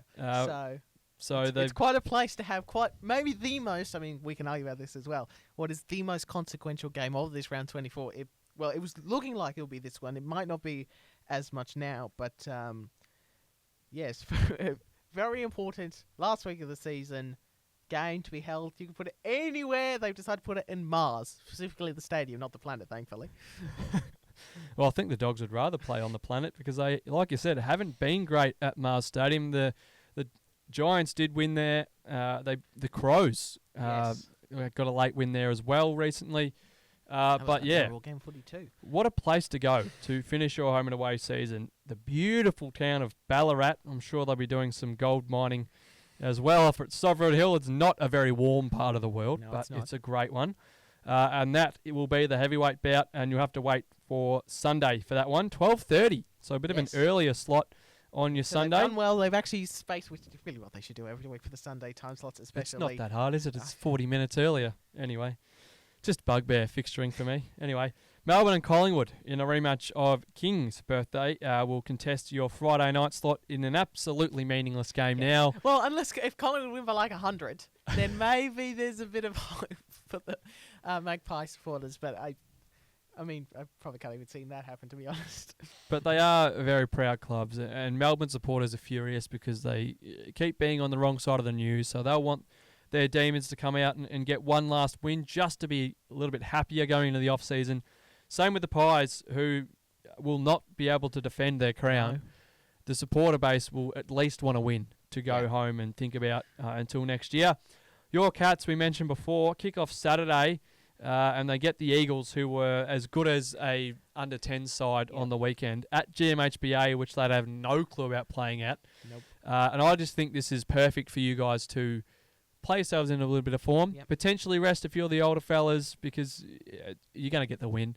And show why you wouldn't be bad having a final there. You probably won't get one. I was going to say, it will be a nice send-off for Geelong, because, let's be honest, hell is more likely to freeze over in the next couple of weeks than Geelong getting a home final this year. Yes, the Joel Selwood stand will be going off, though, in that one. Tough trek for the Eagles. But the Damien Hardwick Cup will be after that on Saturday at 2:10. Weird times again, but don't mind it. Gives it a bit of space. Richmond hosts the Gold Coast Suns, and this is basically nothing more than a test and a little bit of a try before you buy for Daniel Rioli and potentially Dustin Martin. You never know. Hawthorn then host North Melbourne in, again, the Pup Shields Cup. Yep. So we haven't lost in Tasmania this year, but Clarko has not ever beaten Sam Mitchell. So one of these for North Melbourne will hopefully, both. So we've got actually former coaches taking on their old sides in Damien Hardwick taking on the Tigers and Alistair Clarkson facing up against the Hawks. So that's now, interesting viewing for if you're Clarko and you're smart long term and you're locked in long term, there's no chance you're playing any of your good players. No. But he hates the football club at the moment because they are dragging him through the mud. Whether he did what he did or not, I can't say. I'm not going to say. We're not that sort of podcast. Nope. But he's not happy with our football club. And I'll talk of the Hawks. He's not happy that they booted him out early and tried to make sure Sam was the man. And he wouldn't be happy that Sam has got an undefeated record against him. As a player, he coached. And he would see a lot of the early days at Hawthorn in the current Hawthorn in the way that we play. So he'll be fired up. It's just whether he can fire up North Melbourne 2's side enough to beat Hawthorn down in Tassie. A little bit worried about it. There'll be no Will Day and likely no Jack Scrimshaw, but surely we get that done and waltz into the 8. Wherever we finish in the 8, I do not care. Guaranteed final spot if you do win. So I don't think it's a failure if we lose. I don't think it's a failure of a no, season. because you're still like. I think Because a you've few clearly people might call me crazy for saying that, Yeah. but we're not supposed to be here. no, you've outachieved anything that could have been expected. What did you have? What did you have pegged as like a good season before the season even started for Hawthorn? 15th. Yeah. After Like, the what's first that, 6 wins. After the first couple games, I was like, if we get a handful, 6 wins? honestly, I remember 7? saying this one of the first times I wore this in, one of these jumpers in. Yeah. I said, if I wear this a handful of times this year, it'd be awesome. So Yeah. I'm going to wear it for every time we win. And that's why I've worn it, It's because a I thought it wouldn't be recurring many. thing. It's turned out to be enough where I'm wearing it nearly every week. Yeah. Woodsy's not happy because he can't wear his red, black and white. I just wanted to butt in here. I called you crazy. You said your exact words were something along the lines of If we miss the finals, it's not a failure. If we whatever happens here, I don't care. If we finish 13th or 14th, I don't care. We've had a good start. It doesn't. And if- and I'm there going, And if they win "You're at gonna the be gunning for finals, mate." Blues and Dogs lose, they'll be playing. They'll be Mate, 6th. we'll be gunning for finals for the next 10 years. It doesn't matter. I've seen me premierships, mate. I don't mind if we lose this game. Trust me. They've absolutely You're satisfied as a Hawk supporter? absolutely impressed me this year. I've Yeah. had one of the most fun years ever. It ends on Saturday because it doesn't change how much fun I've had this year. I'm sorry, Woods, if that hurts you because you haven't seen the ultimate success. But I feel how I feel, mate. And it's not a failure if we lose to North Melbourne. It'll be embarrassing, but Yeah. it's not a failure. It'll be embarrassing for the Lions if they lose. They've got Essendon at Problems. home on Saturday night. Seriously, surely not. Surely not. Surely. Seen stranger things happen. The Scarecrows, well, they'll get, you would have to think, Sydney's reserves on Saturday night at the think SCG. so. There is no point playing all of your good players in this one. You are locked into the top spot. You don't want any other injuries because that's the only thing stopping them. It's the injuries they've had to their defence. It's the injuries they've had to key players like Tom Papley. If they play Isaac Heaney, Chad Warner and Errol Goulden and they get injured in this one, oh boy. Yeah. Because the You Scarecrows... can't look back in 3 weeks and go, we couldn't have known because we were talking about it here. By the way, the Scarecrows who just want to finish the season on fumes, on energy, on everything. They're at 329 at the moment. If you want to just Yeah. do I'm not an absolute degenerate gambler or anything, but I'm just saying that they're at $3.29 to win that game. Just saying, that's your Saturday night sorted out. The Dogs and the Giants, the heavyweight bout at Mars Stadium in beautiful Ballarat, 12:30 to start your Sunday, and then Just Carlton. very quickly, you were mentioning the odds. How are the Giants $2.64? I would have thought they would have been a lot shorter. yeah, I think similar think with Sydney, they're sort of They are, yeah. not they are. playing for massively No. too much, and the I Dogs still are. think that's a bit. The Dogs have to win this game to Yeah. stay in the 8, so I think you'll get a very fired-up Bulldogs side. You might get a few rested for the Giants. You never know, though. It's 6 versus 3rd, and this is a rivalry game. They hate each other, Yes. if in case Of nobody course. remembers 2016. And even the other finals after that and other matches they've had. So, I just would have thought the Giants would have been a bit shorter. yeah, no, good call. So if you want to take a little multi there, go Giants and Crows. Carlton, 3:20, Sunday, Watch them last lose day of the by season. 100. Season on the line. We've heard that before. Yeah. Last time it was Collingwood, though. You're probably a little bit more confident in them. This time it's the Saints, but what did we say earlier? They love a win under no pressure. It's 8th versus 13th on the ledger, but it's a game that the Blues have to win. They beat West Coast on the weekend, who were horrific, and the Saints, if they play that football, massive question if, Yeah. pretty good chance. There'll be a good chance if they play like they did in that second half, if they can bring that into this particular And then game at what the same venue. a game to finish the home and away season. It's the Fremantle Dockers. Well, I'm just sort of hoping. hanging on to anything they have. I'm sort of hoping Carlton lose just to make this game like really something. Port Adelaide. Because if Carlton, Hawthorn, Is their and opponent? the Dogs all win, it'll be a mostly pointless exercise because Port Adelaide basically, well, they theoretically can still finish minor premiers, but they need the biggest percentage boost of all They time. need to absolutely pump them, which is not out of the realms of possibility with Freo. You just never know. Like Caleb could have 50 and 5 goals and they'd still lose by 10 goals, but who knows? The big story there would be whether they get key players back, the Dockers. I think they're really missing Josh Tracy at the moment and Alex Pearce, the skipper. But a must win. They're in 9th at the moment. They'll be watching the first half Giants- probably Yeah, of and that even Carlton game, yeah, and but they need to get their own work done. but from a Port Adelaide's perspective, if the Giants win, that'll put pressure on them to win to keep that second place spot as well in a home qualifying final. Because it looks like Port Adelaide GWS will be that second qualifying final. It's just where will it be played? And exactly right. And you just never know with Port. Like, they're great, but then sometimes they're really not great, and you just don't know where players are going to play or who's going to play forward and back. So, but the same thing with Freo. So I think it's a perfect game to decide both their fates because they're very similar teams, and the way they are, they're not easy to predict, but then they are because you just know that the team that actually rocks up and plays will just win. Or it could be a draw just to finish the season on a big high. I'm not sure what the draw record, how we're looking anymore. We're looking pretty good halfway through. I think we need like 2 or 3 this round, to be completely honest. Well, that's footy in the end, and that's footy done. We've talked enough footy, so it's time to go around the grounds. And my weekly wonder isn't quite an Aussie, but it's just a good enough story. We talked about Zach Toohey earlier. This is a fellow Irishman. His name is Charlie Smythe, and he's been playing for the New Orleans Saints in their preseason matches. It's a pretty cool story. So Charlie was a Gaelic football goalkeeper, and if you don't know Gaelic football, it's basically a hybrid between soccer and AFL. Yep. They play with AFL sticks. They play on a similar ground, but they use a circular ball, but you can use your hands. There's a lot of different rules about it, but it's really cool. We used to play them in it back in the day. International rules, yes. I sort of missed that, to be honest. It was so very do cool. I, yeah. In fact, the sort of long-standing goalkeeper for Australia was mentioned in a trivia this particular... Dusty Fletcher, Dusty Fletcher. Yeah. It was very cool. But Charlie was a goalkeeper for his club. He's played the game since he was 4 years old over in Ireland. It's their national sport. And he watched a bit of NFL. He came across NFL and he watched their kickers and he thought, oh, that's a little bit similar to what I do when I kick the ball out from defence. So he sent an email to the NFL asking for a tryout in 2019. Earlier this year, he finally got his chance through the International Player Pathway Program, which is what players such as we've had on the show before mentioned. Pat Murder, a few others from Australia have been selected through that program. A lot of others from Africa, England, other countries in Europe. Programs have really been great for that particular sport. To grow that sport, which is so American. It's really not an international sport, but they're doing really well to grow that. So he got his chance through there, went to the combine and started absolutely moosing some kicks. And after that, the Saints decided to give him a chance. He signed with them. His first ever game of NFL was a preseason contest against the Arizona Cardinals. It's the fourth quarter. They're down by a couple points. Their rookie quarterback, Spencer Rattler, gets them in field goal range.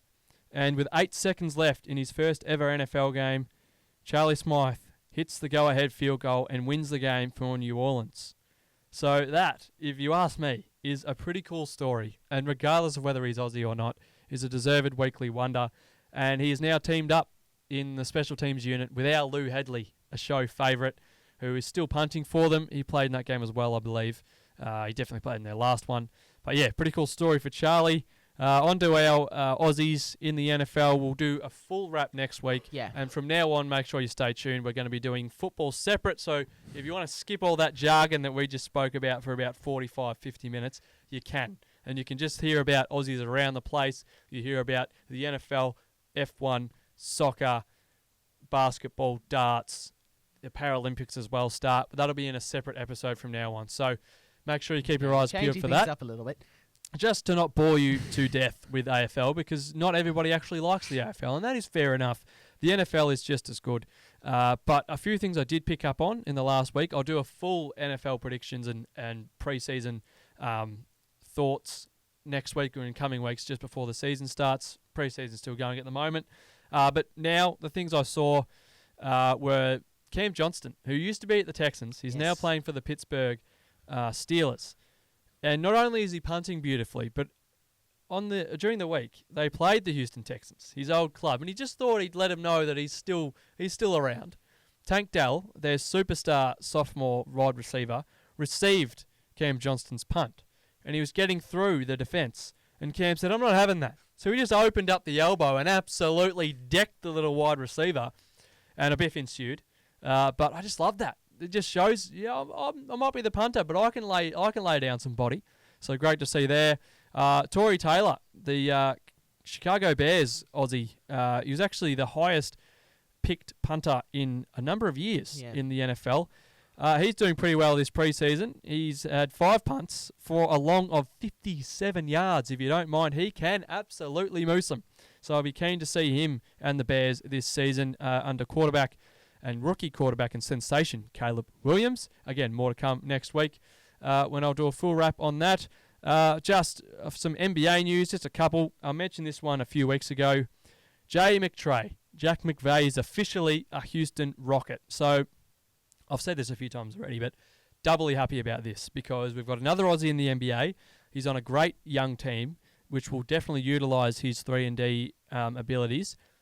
But the double side of it is he won't be playing for the Jack Jumpers. So that's massive for a Melbourne United fan who still has nightmares about that game winner, John Cain. Hopefully they'll go away soon. And the big one as well is Paddy Mills will continue his NBA career. This season he'll be playing for the Utah Jazz. So he moved around a bit in recent years, but this time he is with the Utah Jazz out in Salt Lake. Hopefully he'll have a good season there. Get a bit more playing time than he had in Atlanta and Miami.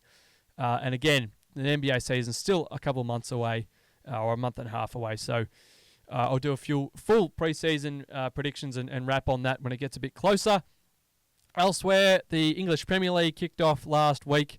Ange Postecoglou's Spurs were pretty good. Probably didn't get the result they wanted, though. He was pretty annoyed, to be honest. He said, we're just wasteful. We should have really taken more of our opportunities. Sounds a little bit like the Bombers in the AFL. But they went on to draw with Leicester. In Leicester, 1-1 to start their season. So they're in, I guess, the top 8 at the moment, but not where Ange would like them to be after that one. I'm sure he considers that a game they should have won outright.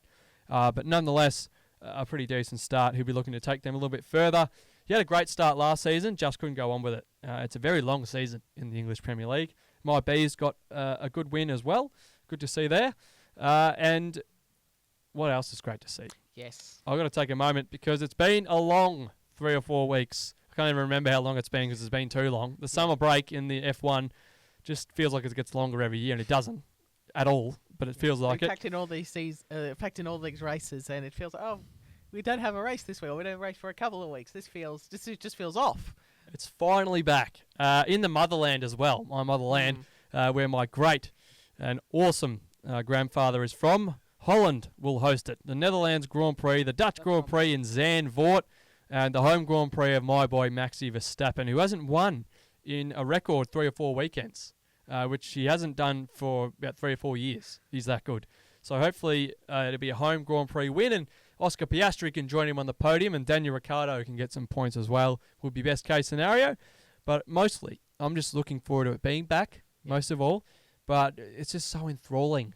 First race back after summer break, to see the upgrades that teams can bring, who's actually going to have the fastest car. The driver contracts are always a big controversy, and the movements and changes that happen, new hairstyles, things like that, everything. And the social media is going to be awesome. Hopefully there's not as much rain as there was last time in Zandvoort. It tends to absolutely pour during the races, and I just hope that it's a nice day and we see a lot of orange for Max Verstappen and some good results for our Aussies. And keep your eyes peeled for Bodie Stringer's article on Extra Time on the website. He'll be writing an article about our Aussies and the potential of Alex Doohan to join next year. Jackie Doohan, sorry. To join next year with Alpine.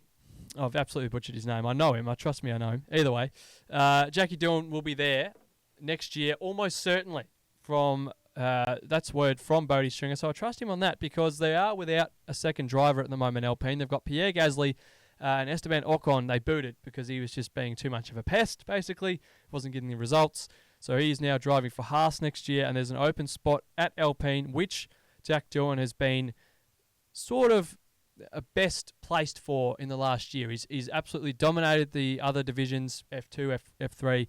He's been a reserve driver for them this year. He's been to most races. He's been testing in the car. Get him in. We want to see 3 Aussies in Melbourne next year to open the season. And in other news, Matt Richardson, who won a couple medals for Australia in cycling, has just decided to pull the plug. And where is he going to go? He's going to go and compete for Great Britain, of all countries. Yeah, I saw some. I'm not sure I can take that. I can't remember who it was. Someone on X said, "Oh, this cycling trade period is crazy because he's just completely jumped ship, and right on the cusp of this of just very amusing." Like right after the Olympics, like a Yeah. week later as well. Like at least give us some time to just settle. Yeah. Like, but that shows me that he is a pom. Like he must be British because only British people do stuff like that and turn their back on a great country that is Australia Yeah. and go to one that we hate. No, I'm not being disrespectful here. If you've got British heritage, Richo, I'm all for it, mate. I just don't like the Brits. That includes you, but I'm kidding. It's just not a great place, mate. I mean, Lando Norris, their whole cricket team. Like, come on. Could do better. To be fair, there is pretty good parts of Great Britain. It's more England I don't like, but either way. That whole European part of the world, outside of the Netherlands. Maybe you can cut this whole bit out if you want, Woods. Cam Jono, though, I did forget to mention, absolutely dominating. Average 56.8 yards a punt the other night, and absolutely decked one of their wide receivers. Love to see that. But before we go on to local footy, you've got an update. You gave us a great update on the darts. Yes. You said you were watching it, and Yes. probably good that you watched it rather than the Cats capitulate. What happened? I would have liked it to finish perhaps a fraction later than it ended up doing because it was in New Zealand. So, of course, when they were doing it in their sort of evening time slot, that was a couple of hours before. So, like the first match, which would be just after 7, local time was just before 5 here. So, it's actually, the darts aren't usually in, it's a bit like Formula 1. You don't get heaps of these sort of events in decent viewing time. You have to either get up early in the middle of the night or you got to wind back in the morning. But we had a very good event over in New Zealand in Hamilton. You're going on with your rant there about against the British. There are quite a few British players in this particular sport at the top level of this particular sport, which includes the world champ and world number 1 cool hand Luke Humphries. He just keeps on winning tournaments, and he hadn't actually, as I mentioned last week, he hadn't actually done well in these sort of World Series events, but he finally got a tournament victory. He won the final 8 legs to 2 over our Australian Damon Hatter, so he had a nice run through this particular tournament, which is great to see. He's really played some good stuff this year. Humphries he got his semi-final win. He was down 6-2 against Littler, who had played brilliantly throughout the tournament. And then a bit like, that game it's very reminiscent of St Kilda Geelong. The team behind just sort of emerged, and the team in front, or the player in front in this case, were a bit shell-shocked. Wasn't entirely sure what was exactly going on. So perhaps a little bit of a lost opportunity for Littler in the last couple of weeks. He got battered in that final in Wollongong against Price, and he got overrun over the top in this that semi-final in Hamilton, but he's still been on a decent run. I actually wanted to see, I'm not sure, I'm assuming for this 17-year-old, he hasn't been out to this part of the world basically ever, so I'm sure he enjoyed being out there. He and Michael Smith, I think, went to a zoo in Sydney or something before the Australian tournament a couple of weeks ago. Some sort of career if he's only 17. Yeah, I know. Like, he's And got at least 20 years, 50s. 40 years. Yeah. Phil Taylor, the greatest ever, he went to like 57, I think. He didn't start properly until like late 20s, so he had about a 30-year career, and he was insane in terms of his sort of dedication to the sport, the way he carried himself. So, but I'm sure you'll get to a lot of parts of the world through his career. Yes, he absolutely will, and this World Series does exactly that. But Humphries with the tournament win, and the next big tournament is the World Series of Darts Finals, which we should... been waiting to see if we can get more information on how that tournament will shape up, given it's a bit more of an invitational sort of event. I was hoping I would be able to share some things with you, but I haven't been able to see anything. But the main guys will be there. Littler will be there. Humphries will be there. Hopefully MVG, who didn't come out here, Van Gogh, and who wasn't out here in Australia and New Zealand, will also be there. Hopefully my guy, Stephen Bunting, another one of the few likeable Englishmen. Van Gerwen's a gun. I do know about him. Yeah, I watched him before. Yeah, he was, if specifically about 8 years ago, he was insane at what he was throwing on a regular basis. But, yeah, hopefully, so they should all be there for that World Series of Darts Finals in Amsterdam. And if you are interested in this sort of discussion, it gets massive in the last few months. And hopefully, particularly Josh, who I've mentioned a couple of times, he hasn't actually been here because he's been busy on Wednesdays. But he's chomping at the bit to get involved. But he's very interested to get involved. He's also a big darts guy. So we might be having a few discussions on that particularly. It's a good time to start talking darts because lots of things coming up in this sort of back half of the year, and your mind of all the players is already leading to that World Championships in December over the Christmas period. This is the sort of time where you want to be really hitting your straps. Guys like Michael Smith and Luke Humphries won their first big tournaments a couple months before going on to become world champion and world number 1. So this is the real time to get into the string of things. So yeah, Luke Humphries, another great win. And if there are any more, and I'm sure I'll be talking plenty more darts with Josh over the next few weeks. So that's the end of the darts thing. I do want to bring up just one thing very quickly before we finish up Aussies Around the Grounds, before we get to local footy. I do want to acknowledge Black Caviar, 25. Yes. From 25 died this week, unfortunately, and so did the foals she had as well. The foal sadly didn't survive. She was one of my earliest sporting memories, particularly go back to 2013 when she came back. She went to England, she won in England, she came back and she ran in those last three races at Flemington, at Moonee Valley. I remember the Moonee Valley one in particular because it was a Friday night. It was at the half time of the footy. They flipped over to see her run in the William Reid Stakes it was for her 24th win. She won in the TJ Smith, Peter Moody. Basically looked at her not long after that, one particular morning after that win in Sydney, and looked at the horse. She looked back at him and we basically decided that was it. She was 18 years old, I believe. I think she was just shy, or 17 or 18. She was one day short of her actual birthday, in fact, which it's a little bit, as I'm in the process of writing a little obituary for Extra Time. It should be up in the next couple of days when you're watching this, and the reason why that I wanted to bring that up was the only horse undefeated who ever won more races than Black Caviar 25 was a horse called Kingsham from the 1870s in Hungary, won 54 in a row. And she also died, also another mare, also died one day before her actual birthday as well. So that's, so that's a sad feat of irony, or sort of coincidence there, that the two greatest horses in terms of undefeated winning streaks both died a day before their actual birthday.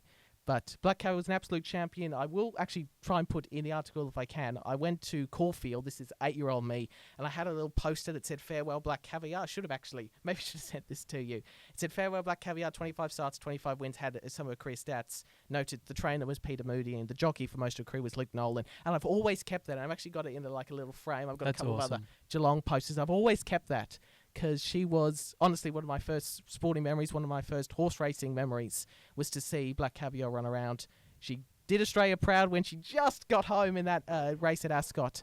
Yeah, so very sad news over there last week that we lost one of the champions of the turf and one of the greatest mares. We had that succession of three mares. Mackay Diva, she won 3 Melbourne Cups. Winx won 4 Cox Plates and more races, though 3 in a row. But Black Caviar, in between those two, undefeated. So she had a marvellous career. I think she brought a lot of people to the sport, as both Mackay Diva and Winx did. It was very sad news when I saw Peter Moody actually on Twitter posting about it sort of cryptically. And I was like, oh, he's posting a lot of Black Caviar images. I wonder why that is. And I learned out later that she had died. So, yeah, just wanted to acknowledge that. And I will be writing an article. I'm in the process of doing that for extratimemedia.com. So do feel free to check that out. Yeah, make sure you get a read on that. And, yeah, it's great you brought that up at a perfect, I guess, ending to Aussies Around the Grounds. And the whole podcast this week has really been themed around history and moments in history, and it does stop you. And you do always remember when greats of any sport pass, whether it be human, horse, or the like. They're all greats of a sport.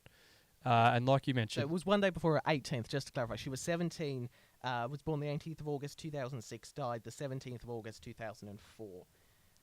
And Kingsham was she was March, wasn't she? Yes, March 17th, 1874, died March 16th, 1887. So they weren't quite the same age, but they were one day before their actual birthday, which is... A genuine great of, like you said, of the turf, but a great of Australian sport, full stop. So it's one of those moments in history, and you mentioned the weird links about it, but it's, a sad moment in history, but one that will always be remembered because of the greats and the heights that Black Caviar reached. So rest in peace to her. And again, on behalf of everybody here and Lorenzo and what she's done again for inspiring yourself, we could not have more respect for everybody involved with Black Caviar and Black Caviar herself. An incredible athlete. I won't call her an athlete. She's a horse, but she's an athlete. One of the best ever. Condolences as well to all around her, but what a life and career she had. As we move on to local footy and try and pump things up a little bit, if possible. No more football, I think, on the side of Woods in terms of his teams and playing. We've had our fun playing this year, and now it's time, I guess, for me to watch and call and take in the West Gippsland competition finals. But before we do that, History was made Yes. during the week. Love it. On the left, Nathan Gardner, for the second consecutive year, has notched 100 goals for the home and away season, which, if anybody does that, these days especially, back in the day it was pretty normal with the way that football was played, but these days, even in country football and local football, it's still crazy Yeah. if anyone does it. Guards has done it 2 years in a row. Last year he finished with 104 in 18 games of the home and away season. This year he finishes with 101 goals in the senior ranks in 18 games of play. I think he won the goal kicking by about 50 goals, which is just, it's blasphemous, really. It's just seriously, no one can stop this guy. And his team finished on top of the ladder, of course, as is probably fair. And Julian Suarez in the reserve grade, in the twos, became Turin Delmore's first Centurion in a long time, I'm pretty sure. I could be wrong there, but I think the second ever for Turin Delmore, in 104 goals in the reserves. The first time he's done so in the competition, and his side finished on top of the ladder, of course, and he won that goal kicking by a very, very big margin. So it was great to see both kick their 100th goals on the weekend. Both were absolutely swarmed by beloved club faithful, pissed players, mums, dads, grandmas, everyone just ran in, players, big huddles, Lance Franklin, 1,000 goals sort of thing. Not Yep. quite as big, but it's just great to see. And both their clubs doing so well. And, 100 goals is a massive achievement. And it just feeds off the back of that last round into this. The senior finals and all the other finals are going to be an absolute movie. This is how it lines up. Coralline and Phillip Island finished first and second, and it was all to contest for. On the weekend, we called the best game of the whole year between Narnagoon and Phillip Island down at Cows, in which, at the time when Kilcundabass was beating Coralline, was a battle to get Narnagoon in. It's very confusing, so I don't expect you to follow, but there was top two implications in it all the way until the end, until Coralline got the job done, locked up that minor premiership. So that will see them and Phillip Island contest the second semi-final. That's next week, and that is for direct entry into the grand final, or the loser goes to the prelim. A double chance there. This weekend, though, are the games on the far left, the elimination finals. It's win or go home. Yep. It starts at Inverloch with Narnagoon, who are on top of the ladder for the first about 10 rounds of the season, ended up finishing in third, and they get Kilcundabass, who play their first final series in the competition's history, which is pretty cool for them. And then the reigning champs, Inverloch Comwack, pretty decimated, almost lost to Bunyip, who haven't won in 35 games on the weekend due to a head count. Controversy everywhere. They get Oh, that would've been 2022 premiers Turin Delmore at Bass. It was definitely something. They got their score wiped. Bunyip got over the top and won. Thought they'd won, sung the song, and then the umpire said, no, sorry, the rule is your fourth quarter score gets wiped, or when you get the head count. Yes. So they put 150 points back on the board, and they actually lost. It was an absolute scene. And what a way to end the season. on. Yeah, so Bunyip didn't get their first win. Knowing even the little technical rules, you got to know these sort of things in case these sort of situations come Yeah, up. it was a mess. A player got sent off, thought he got sent off for the blood rule because he was pissing blood. Was actually sent off proper, red card. Got replaced because the club thought he was sent off for the blood rule. Bunyip asked for a head count. Score was wiped. 10 minutes was played with Bunyip in front, and they won by 6 points, and then they sung the song and carried on, and then realised they hadn't. So Inverloch sung the song. It was an absolute mess, like I said. Either way, what a way it was to end the season. There was controversy everywhere, and I cannot wait for the finals. And on the back of that, I cannot wait to have your company next time on the Extra Time podcast. It's been a pleasure as always, Lorenzo. I thought we had a great Stay show. tuned. Next week we'll have separate episodes, so you can choose your poison, whatever you want to hear about, whether it's around the grounds, whether it's darts, NFL, F1, or whether it's just AFL. We'll be doing a finals preview and a season review as well. So keep your eyes peeled for that. Like and subscribe, and we'll see you next week.